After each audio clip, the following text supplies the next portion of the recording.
C'est une solution de substitution. Avec le retrait officialisé de Barkhane et Takuba qui luttaient contre le terrorisme au Mali, des groupes armés du nord du pays se proposent d'assurer la même mission. Comment combler le vide que vont laisser Barkhane et Takuba au Mali?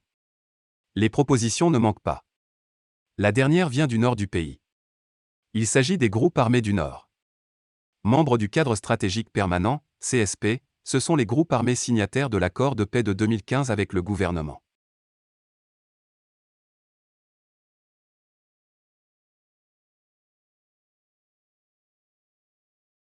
L'on retrouve parmi eux à la fois les ex-rebelles de la coordination des mouvements de l'Azawad, CMA, ainsi que la plateforme des mouvements armés du Nord. Dans la lutte contre les groupes djihadistes qui endeuillent le pays, ces groupes armés se proposent d'être le bouclier de la population dans le même rôle que la force française Barkhane et la Task Force spéciale Takuba. Nous savons que ce sont des forces internationales qui n'ont pas vocation à rester éternellement chez nous, mais nous constatons quand même qu'elles vont laisser un vide sécuritaire aujourd'hui dans les zones où elles étaient installées. Maintenant nos autorités et nous-mêmes les mouvements signataires et l'ensemble des Maliens qui sommes devant un défi, celui de combler ce vide. C'est à nous maintenant de prouver à nos populations, à nos voisins, à la communauté internationale que nous sommes en mesure d'assurer la sécurité de notre pays et de nos populations, fait savoir Moussa Argé Acharatouman, leur porte-parole, tel que rapporté par le confrère RFI. La coordination des mouvements de l'Azawad, CMA, est née en 2014 alors que la guerre au Mali bat son plein. Elle est une alliance de groupes rebelles.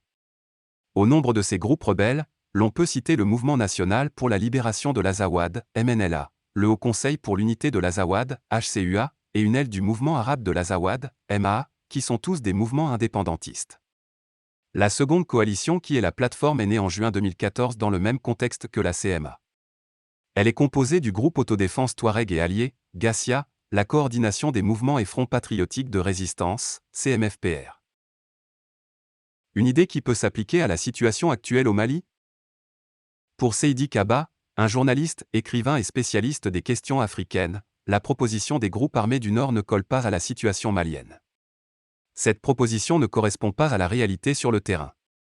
Depuis l'intervention française en 2013, les groupes signataires des accords d'Alger de février 2015 n'ont pas participé véritablement à la lutte contre le terrorisme. Au contraire, comme on le sait avant 2013, certains groupes djihadistes étaient alliés avec certains mouvements signataires jusqu'à l'intervention de l'opération Serval. Et c'est après cette intervention que l'on a pu distinguer certains groupes signataires des accords d'Alger de 2015. De ce point de vue, l'offre ne correspond à aucune réalité. S'ils voulaient participer à la lutte contre le terrorisme, ils n'auraient pas attendu le départ de Barkhane et Takuba pour le faire.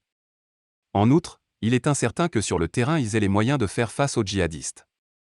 Par ailleurs, il faut savoir que l'une des dispositions de l'accord d'Alger est qu'il y ait des unités mixtes formées des forces armées maliennes et des ex-combattants de groupes rebelles signataires des accords. Mais cette formule n'a jamais véritablement